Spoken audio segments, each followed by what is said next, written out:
Okay, so today what we're going to do a flip on these objects here. We have these burlap sacks. They were old beanbag sacks. We're going to turn those into pillows. That really turned out, they will turn out really nice. The fabric's really good and it's still intact. And then we have this water pitcher that is kind of like a, it's a planter. So it's metal, so that will look really nice, white, distressed. We have another planter here, container, metal container. The inside's nice, so we won't do anything with that. And we have another container. It's another metal container with all the detail. These look amazing, whitewashed and distressed. So those will look nice. And we also have this beautiful painting back here of the ocean. We're gonna update that frame and just give it a new look.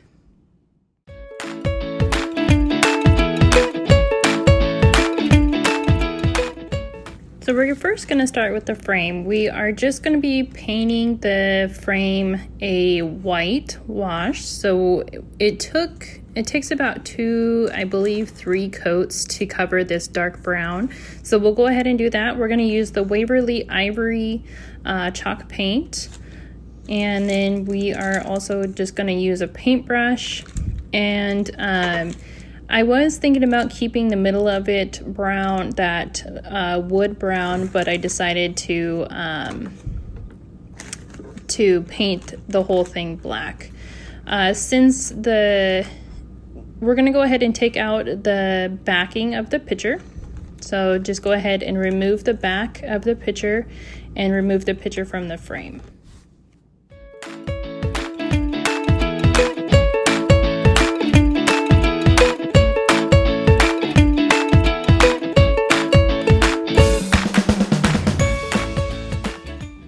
Okay, so once you have all of those backings released, go ahead and take the photo out and set it aside.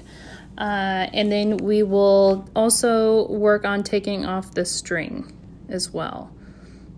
So just go ahead and take that out of there and go ahead and set it aside. It's a beautiful painting. Whoever did that did a really good job. Whoever painted it did a really good job. So set that aside, and then we're going to go ahead and take this jute rope off the back, and then we are going to start painting.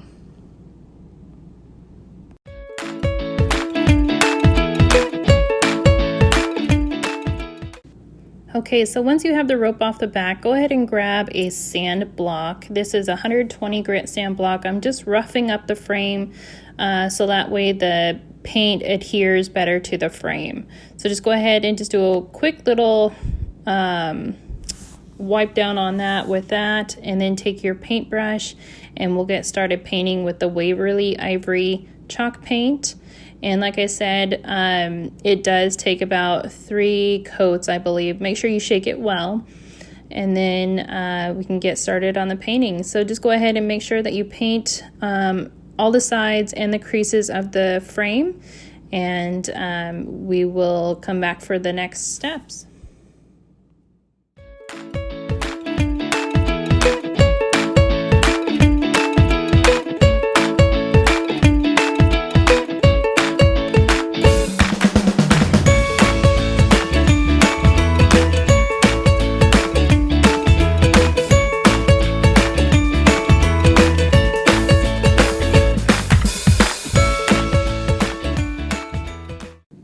Okay, so once the first coat is completely dry, go ahead and start with the second coat of the ivory chalk paint.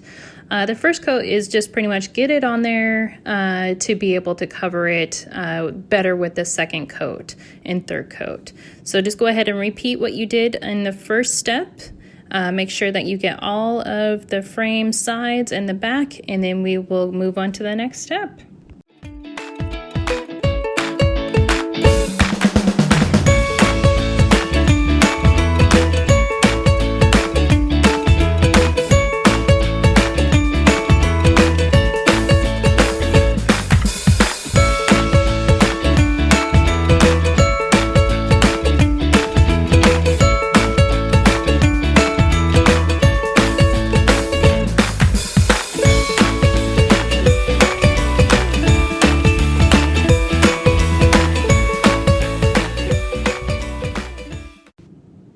Okay, so once you have the second coat done on the back side, we're going to go ahead and flip it over to the front side, and we're going to go ahead and do the front.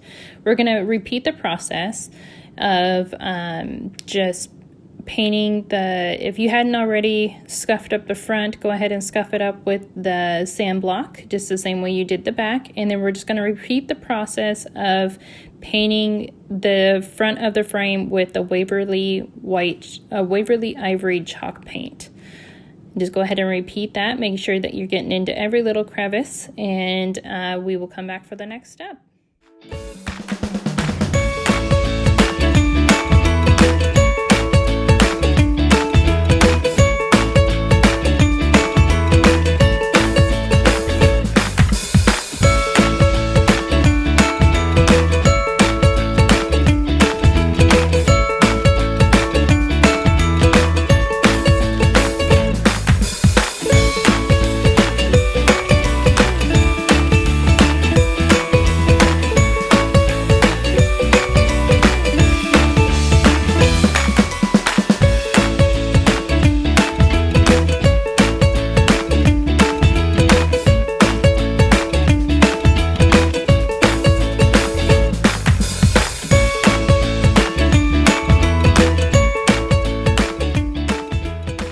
Again, once the first coat is dry on the front, just go ahead and repeat the second coat of the Ivory chalk paint from Waverly.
Okay, so once the second coat is completely dry, we're going to repeat this one more time. On the front, we're going to do 3 coats. So just go ahead and repeat step 1 and 2 on the front, and then we will come back to the finished product.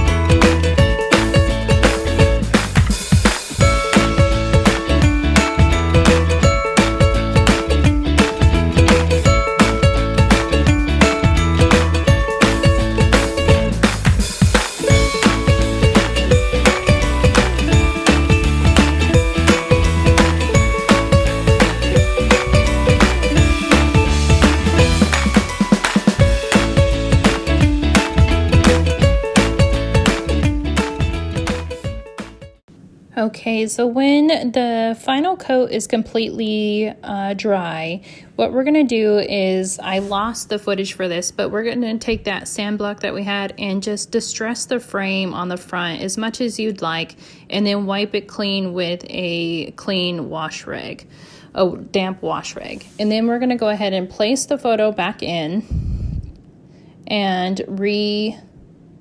reapply the staples that were in there holding the frame, pushing those back down to hold the picture in place. And so go ahead and do that, and then we'll come back and we'll place the rope back on there, and then we'll have our final piece.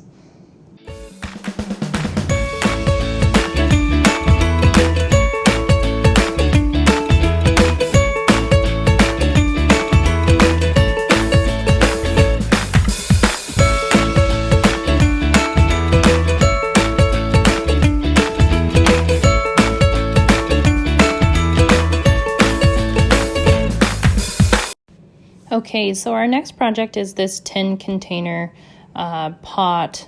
The inside's great, but this brown yellow's gotta go. So we're going to go ahead and paint it with the same Ivory chalk paint from Waverly. And so we're just going to go ahead and paint the outside of it. Like I said, the inside was perfect, so we're not going to mess with that at all. So you're going to make sure that you brush into every little crevice, going every which direction, so that way you make sure that you get into all those little nicks and crannies. So we'll go ahead and paint the whole outside, and then we'll come back for the next steps.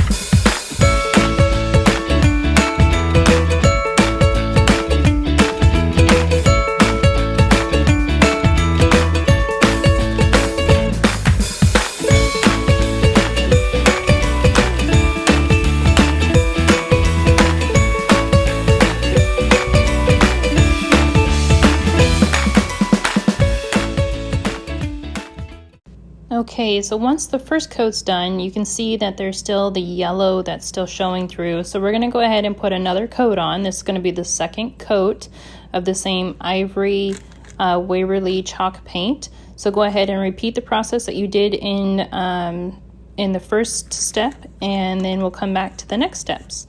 And you can see how the first coat, the second coat covers so much better than the first coat. So just go ahead and repeat painting the whole outside of this container, and we'll come back to the next step.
As you can see here, that even the second coat didn't cover the yellow coloring. So we're going to go ahead and do another coat. So this is the third coat.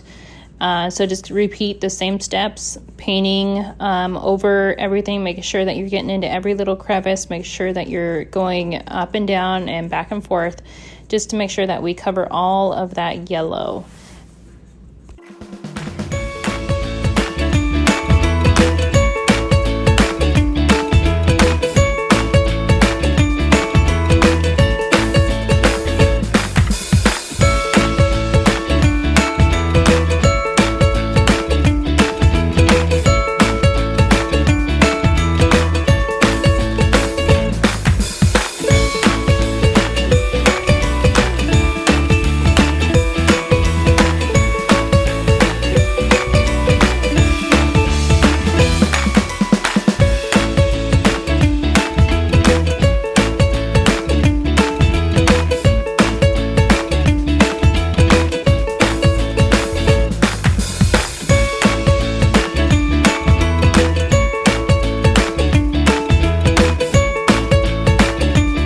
Okay, once the three coats are completely dry, we're going to go ahead and take care of this detail up on the top that we couldn't get because we had it upside down. So we're just going to use the same paint, the Waverly Ivory chalk paint, and we're just going to go over this little detail, try not to get it inside on the black.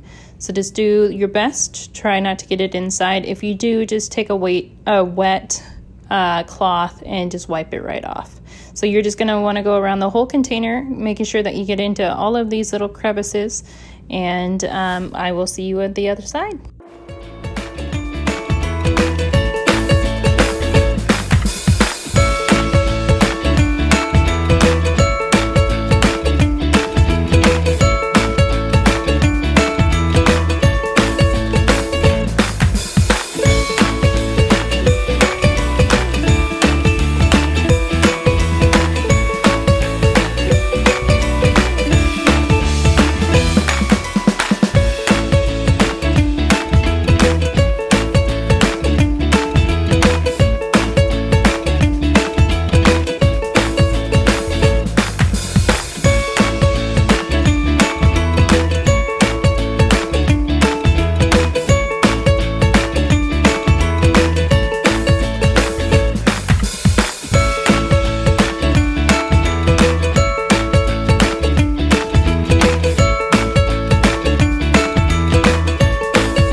Okay, so this next project that we're going to do, we are going to do this watering pot or watering can. It's made into a planter, so we're going to just kind of make it look even more old and rustic using the elephant paint from Waverly chalk paint. I started out with this, but then I came up with another idea to make it look more rustic and more old and aged. So I started painting this on there, and then I decided, you know what, I think what we should do is paint it with white house paint. So what I did was I started with that, and then I was like, no, let's not do that. Let's go ahead and change our method and use this white house paint. So I'll go ahead and I'll show you the white paint that we use.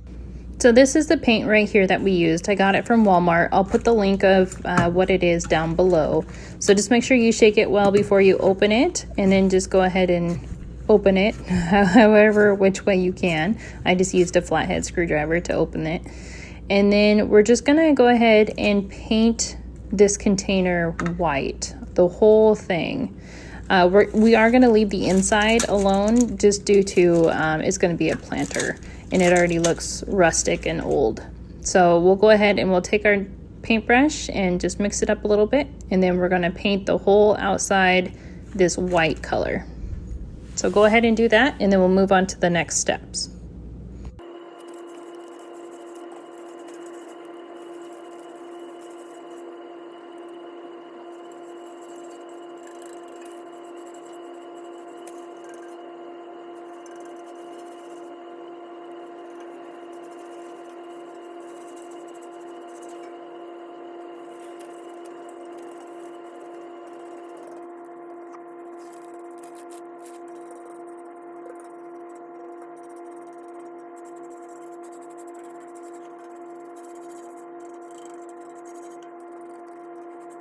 Okay, once the first coat is completely dry, we're going to go ahead and add one more coat of this white paint.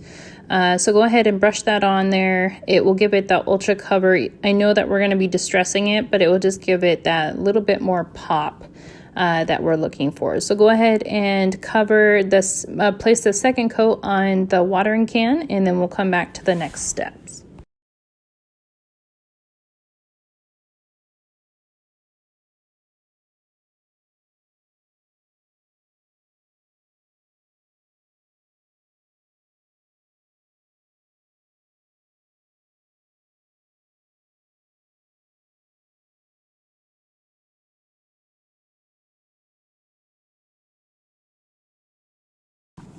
Okay, so once the second coat is completely dry, what we're going to do is we are going to take this, let me adjust the camera real quick, make sure it's in focus. So we're going to take this Waverly Elephant Gray paint, chalk paint, and we're gonna paint it on, and then we're gonna wipe it off. So we're gonna go over the details so that way it will bring out the detail in the piece. So we're just gonna go ahead and wipe it on there real good, and then we're gonna wipe it off, and I'll show you exactly how to do that. So just go ahead and paint that over as much as you'd like. You don't have to do as much as I did, but this was my preference. I do like my pieces to look more old and rustic. So just make sure that you at least get the detail covered really good. But the other places that don't have as much detail, you could spread it out a little bit more. So just go ahead and brush that on there, and then we'll move on to the next piece.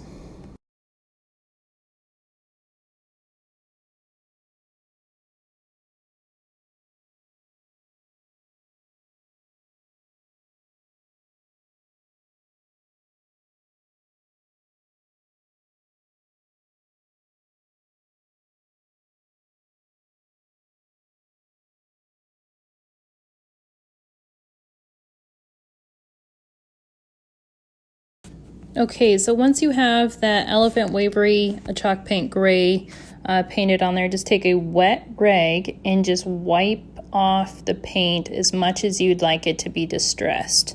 So this is just going to give it that old rustic vintage look. So go ahead and wipe it off as much as you'd like.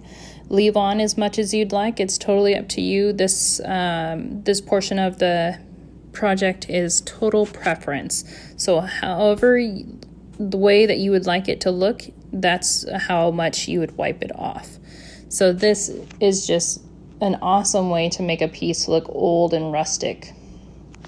So just go ahead and continue that, and then we'll move on to look at the finished piece, and you'll have your finished product.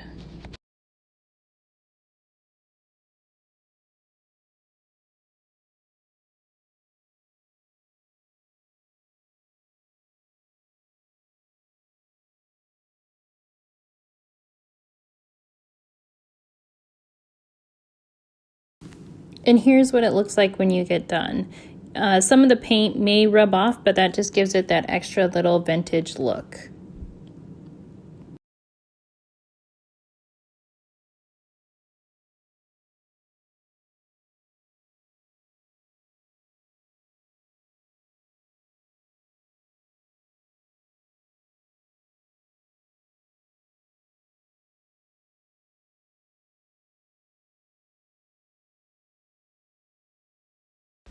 Okay, for this project, we're going to use this tin container. It has a lot of detail on it, so it will look really nice with a white wash. So what we're going to do is we are going to use this Waverly Ivory chalk paint from Waverly. And so we're going to paint that all over the container, all over the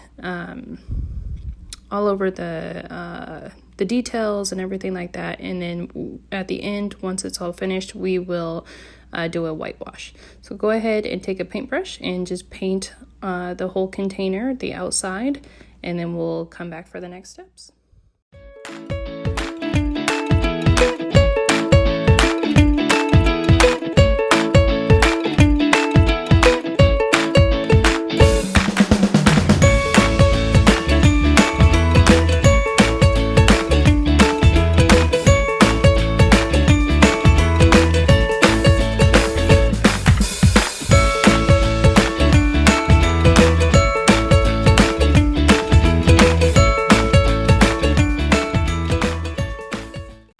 Okay, so what I did is I painted one side at a time.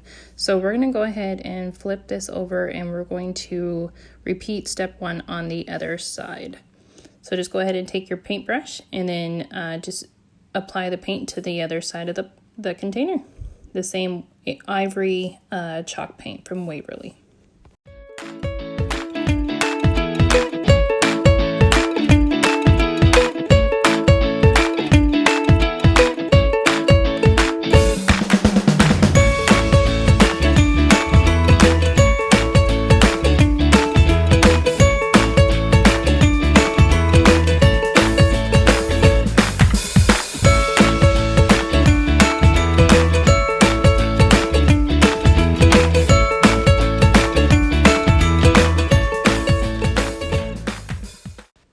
Okay, so once both sides are dry, we're gonna go ahead and repeat step 1, placing the second coat of the ivory chalk paint from Waverly to the container. So just go ahead and repeat step 1 and we'll come back for the next steps.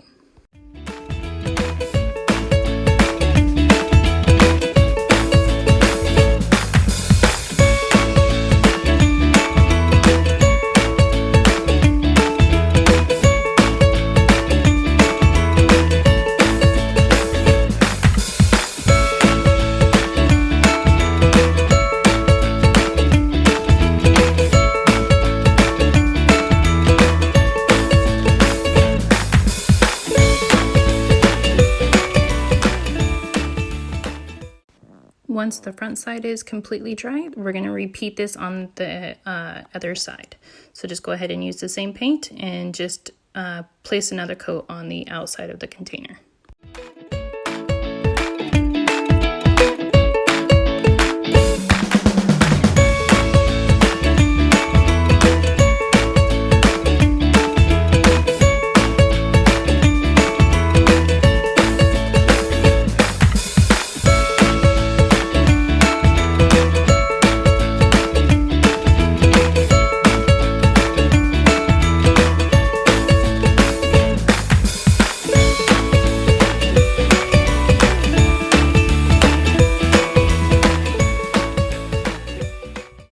Once you're finished with that, you can place your bucket on the top end and go ahead and paint the bottom of it to match the sides. This is going to take about a coat to 2 coats. So just go ahead and do that, and then we'll go on to the next steps.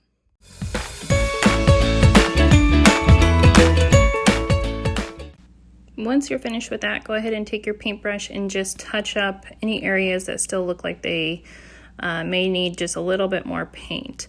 So, and this is the best way to see where those areas are because you're looking down on the container. So just go ahead and do that, and that will be our final coat.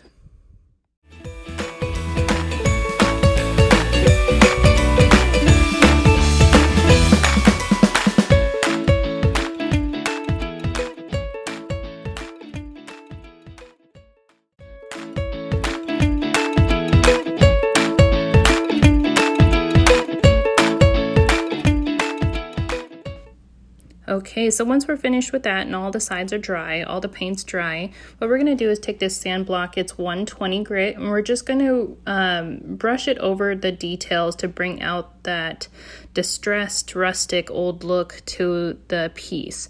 You can do this as much as you'd like, as little as you like, or not at all. It's totally your preference, but I do like my pieces to look a little distressed, and it just brings out the detail a little bit more.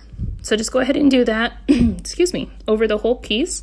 And then after that, you're going to want to take a wet rag and just wipe off the remains of the dust that's on the piece. And we'll go from there.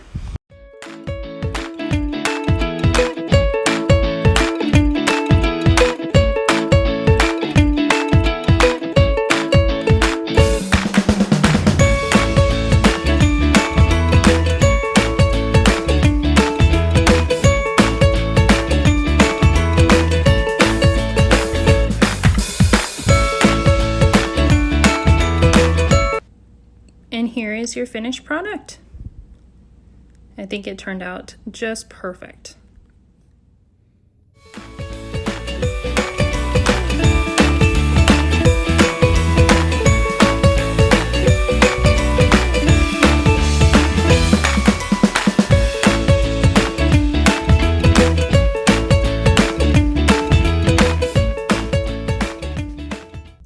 For the next project, this is the stuff that you're going to need. You're going to need pillow filler. You're going to need hot glue for your hot glue gun. I always use the Gorilla hot glue.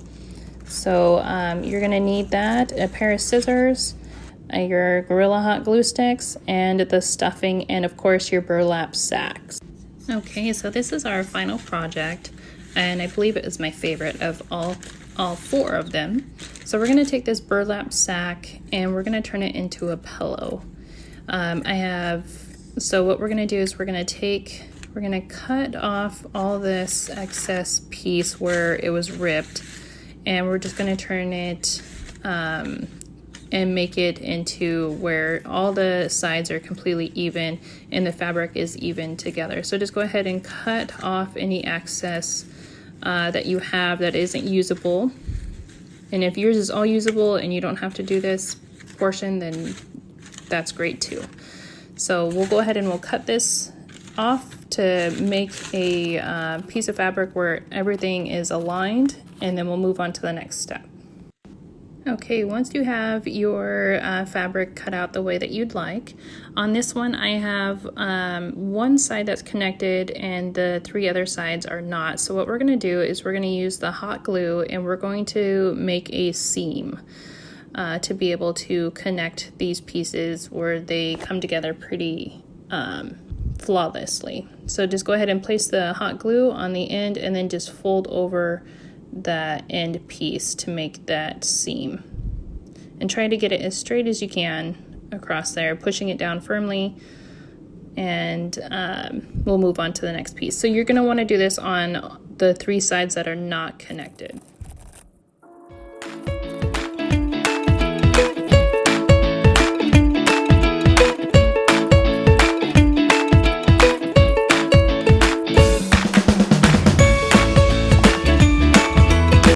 Okay, once you have the bottom piece done, we're going to go ahead and connect the top. And what we're going to do here is we're going to roll it and tuck it while we glue it down to the bottom piece to make that seam. So just go ahead and what you'll do is you'll fold it over just like so, and then you'll place the hot glue on the bottom and then press it together to make that seamless seam. So just go ahead and repeat this to all 3 sides, and then we'll move on to the next step.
Okay, when you get to this last section that is open, what you're going to want to do is you're going to want to leave yourself a opening so you can stuff the pillow.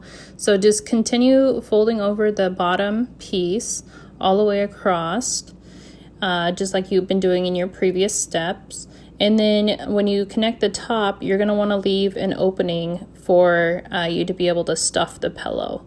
So you'll do the same thing, but just make sure that you, in the middle, do not connect the top and the bottom to leave yourself an opening. So just go ahead and repeat this step, and then we'll go on to the stuffing.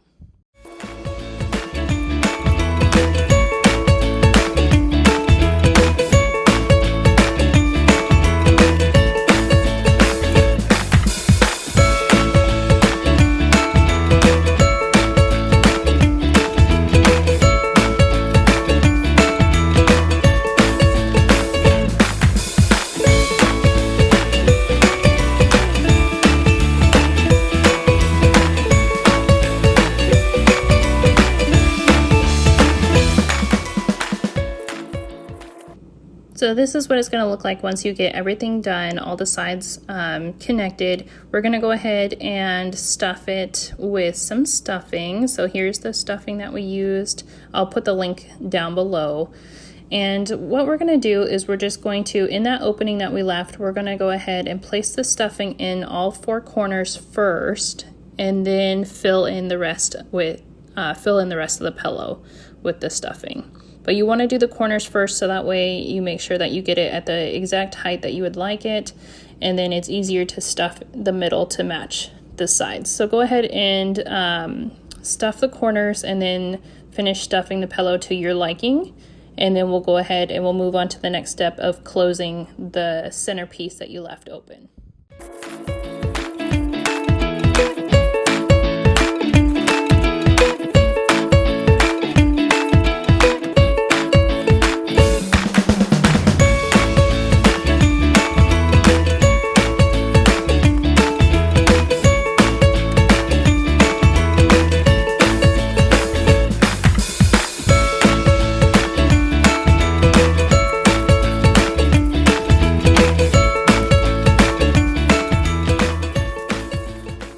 Okay, once you have the pillow to your exact stuffing, so what we're going to do now is we're going to push down, just finish closing up the rest of the pillow the same way that we did the sides.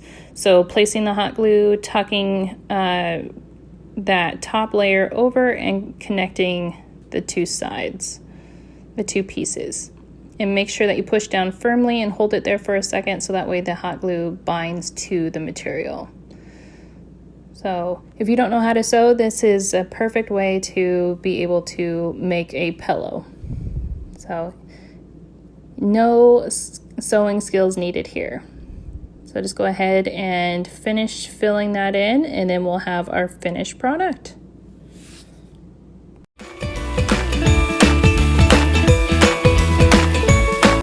And here is our finished product, this cute little burlap sack pillow.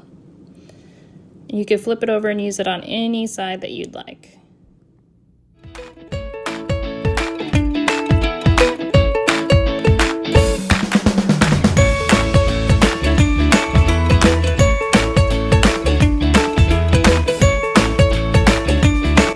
Thank you guys so much for watching. I hope you guys enjoyed the video, and please like and subscribe to our channel to get more notifications of videos that we upload, and I hope you guys have a great rest of your day.